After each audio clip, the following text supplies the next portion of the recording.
چې رسول کریم په بحرین باندې عامل مقرر کړی وو هغوی د بحرین نه دا مال را لېږلی او رسول کریم نه پس ته هم حضرت الله په دغه عهده باندې فایز وو هارون بن رباب بیانې چې یو ځل نبی کریم صلی الله علیه و آله وسلم له 80,000 درهم راغلی او دا ټولو نه زیات مال چې هغوی له راغلی وو او دا په یو چټۍ باندې کېښودی شو رسول کریم د هغې ویشلو لپاره ودرېدو نو چې یو سوالي چې راغلو نو کم سوالی بم چې راتلو نو رسول کریم به هغه په خالي لاس نه واپس کولو ان تر دې چې هغوی ټول مال تقسیم کو روایت کې راغلی دی دا او دینم زیات مال بم دینم زیات مالم بیا راغلی دی او شاید د روایي د علم مطابق دا ټولو نه زیات مال وي د هغه وخت پورې دا کله پورې چې دا روایت بیانېدو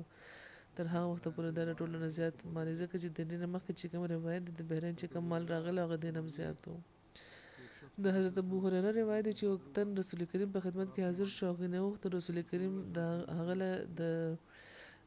نیم وس د غلې एक वक्त په قرض ورکه یو وس تقریبا तकरीबन 60 साल का और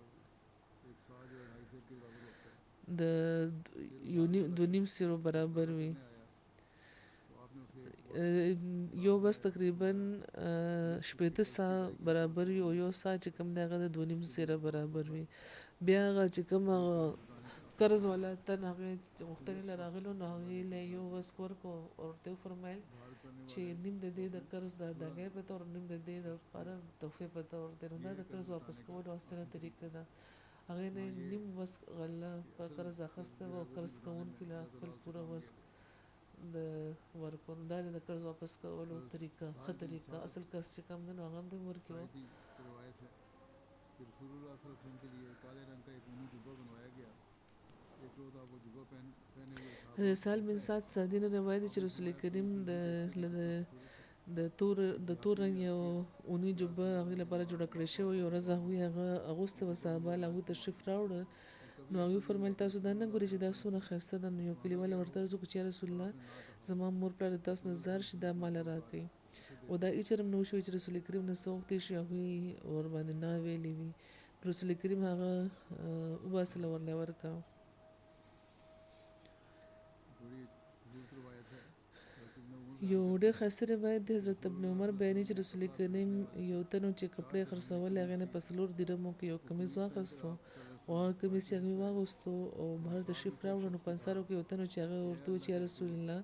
دا کمیس ماله راکړئ نو خدای پاک به تاسو له د جنت لباس تاسو له درکړي نو هغوی هغه کمیس وباسلو هغه له یې ورکړو بیا هغوی دوکاندار له ورغلو هغې نه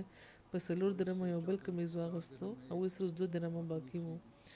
هغه ته هغوی سره 10 درهمه په 4 مخکې کمیس واخیستو بیا په 4 کې بیا واخیستو 2 درهمه ورسره باقي وو چې په لاره کې واپس را روانو نه یو وینځه وه چې هغه په ژړا ولیده نو ترې د ژړا وجه ته تپوس وکړو نو هغې ورته وویل چې یا رسول الله زما کوروالا مله 2 درهمه راکړي چې زه په دې باندې اوړه واخلم خو ما نه چېرته پرېوته ورک شو رانه رسول کریم هغه باقي پاتې چې کوم 2 درهم هغه هغې له ورکړه هغه واپس شو بیا یې په ژړا شو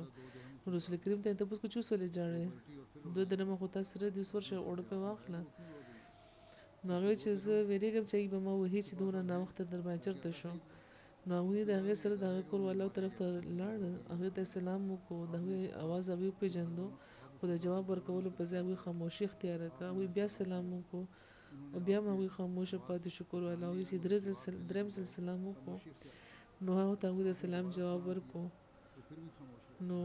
هغوی ته یې تپوس وکړو چې تاسو په لومبي ځل نه اورېدلي आपके सलाम का जवाब نو هغوی ورته عرض وکړو چې موږ اورېدلي وو خو موږ دا خوښول چې تاسو په موږ سلامتي زیاتوئ یعنې بار بار راته سلام کوئ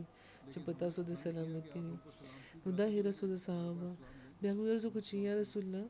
زموږ مور پلار د تاسو نه زار شي تاسو څنګه تشریف راوړی دی نو هغوی ورته وفرمیل چې دا ماشومه وه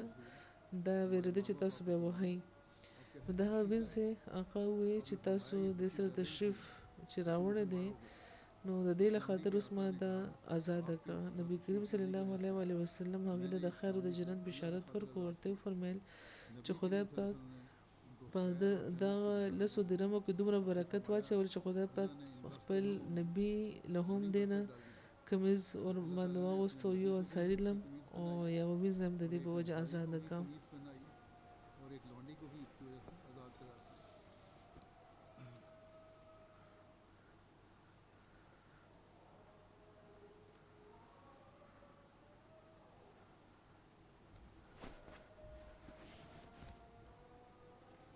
حضرت عثمان نبی کریم صلی الله علیه وسلم له د انګورو یو خوشه د هدیه په تور وړاندې کړې و دا هم بیانېږي چې دا د کجورو خوشه وه یو ځای کې انګور دی بل ځای کې کجوره بهرحال وی چې سایل راغلو نو رسول کریم هغه غله ورکو بیا حضرت عثمان फिर एक साहिल आया هغه هم په یو درم کې واخیستو هغه خوشه چې کومه وه फिर हज़रत उस्मान ने څه خاص قسمه به ښه کجورې به وي نو هغه په یو درم کې هغه سایل نه په بیا واخیستو هغه بیا د رسول کریم په خدمت کې وړاندې کړ هغه سایل بیا راغلو दोबारा हाँ रसूल نو رسول کریم بیا غلا ورکړ همدغه شان دا درې ځل داسې شوي وو چې عثمان په بیا واخیست او رسول کریم له به وړاندې کو هغه وسایل به راغلي بیا به ته نو رسول کریم به ورله ورم که نو آخر نبی کریم صلی الله علیه و آله وسلم په نرمۍ هغه سایل ته وویل چې فلانیه ته سایل یا سوداګر ته وختوله راځي سوال خدا سے خو نه کوي ته خو درهم هم ګټې لګي او دا تجارت هم کې لګي هغوی انکار ورته ونه کړو خو ډېر په حکیمانه رنګ کې ورته نصیحت وکړو چې دا عمل سم نه دی چې څه ته کې لګي حضرت عبدالله بن سلام بیانې چې کله خدای پاک زید بن سانه له هدایت ورکول غوښتو نو زید بن سانه ووایي چې څومره چې زما څومره د نبوت علامتونه وو هغه ما د رسول کریم په مبارک مخ کې ښکارېده سوای د دوه خبرو چې زه ته نه نوم خبره کې یو دا و چې دغه نبی حلم به دغه په غصې باندې غالب یو بل دا چې څومره چې هغه سره په جهالت سلوک وکړي شي هغه به نور هم په حلم او په بردبارۍ کې زیاتېږي نو زه په دغه جستجو کې هم چې چېرته راته موقع میلاوه شي نو دغه علامتونه هم ازمېښت وکړم خو بهرحال ازمېښت خو بل خو موقع داسې پیدا شوه چې زید بن ثانه و چې یو ځل رسول کریم د کور نه بهر راغله نو ورسره علي بن ابي طالب هم و او دغه دوران یو کلیوال راغلو او هغه عرض وکړو چې یا رسول الله د فلاني قبیلې خلک د بصره کم خلک یا مسلمانان شوي دي ما هغوی ته ویلي چې که هغوی مسلمانان شي نو هغوی ته به ښه ډېر رزق ملاویږي اوس هغوی د باران د کمۍ په وجه قحط او د سختۍ سره مخ دي نو رسول الله ما ته دا ویره ده چې هغوی چېرته په حرص او په لالچ کې د اسلام لاړ نه شي نو لکه څنګه چې هغوی د رزق د فراخۍ په تمه کې مسلمانان شوي دي نو که تاسو مهرباني وفرمایي او مناسب وګڼئ نو د هغوی طرف ته څه ولیږي چې د هغوی مدد او دلداري وشي نو هغوی هغه تن ته وکتل او د رسول کریم سره حضرت علي مو هغه وخت هغوی وایي چې داسې خو څیز دا وخت نشته چې مدد لپاره فوري طور باندې ولېږلی شي زید بن ثانه وایي چې زه هغوی ته جوخ شوم نو ما وایي چې یا محمد صلی الله علیه وسلم آیا د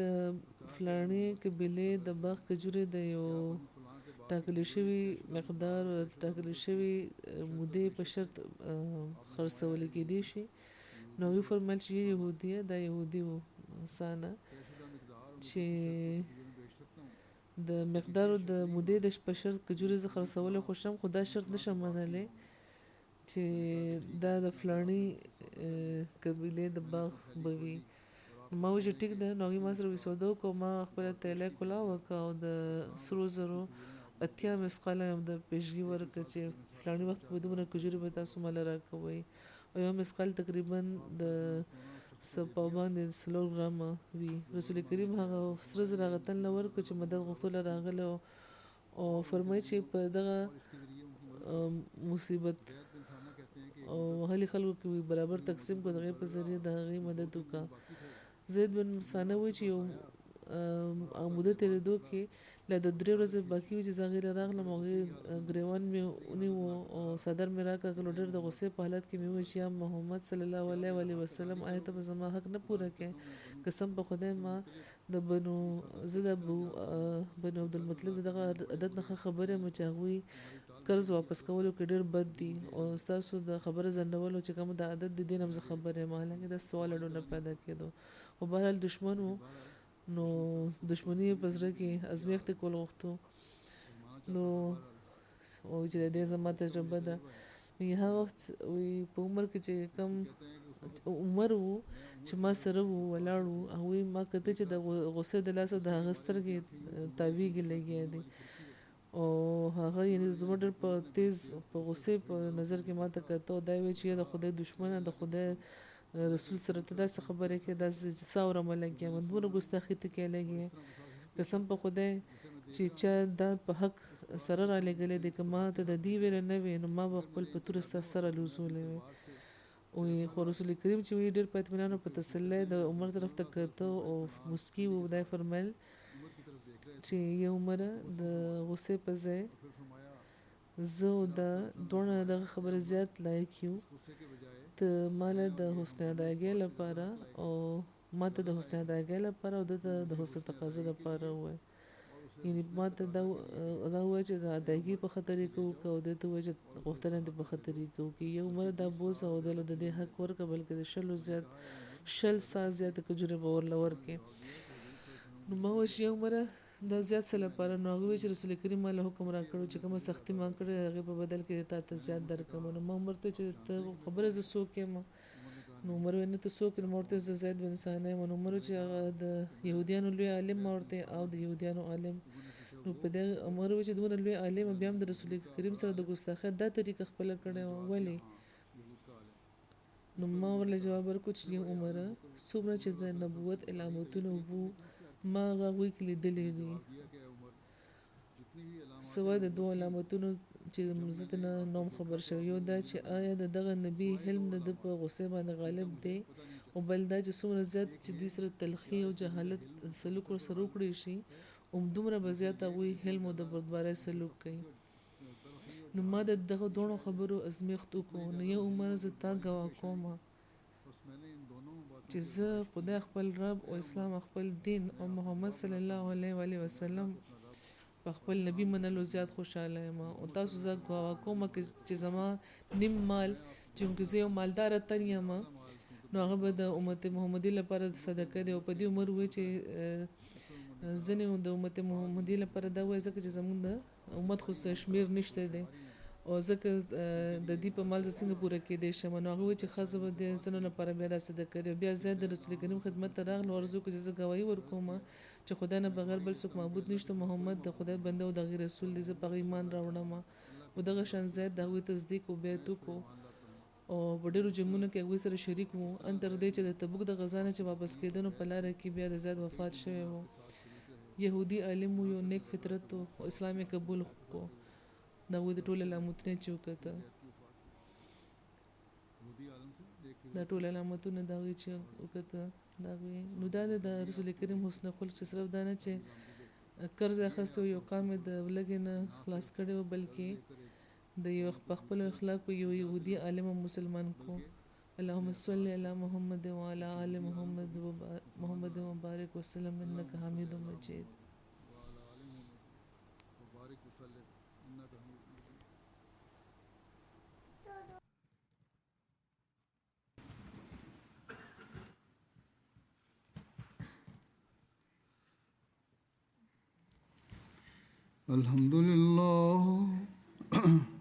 الحمد لله نحمده ونستعينه ونستغفره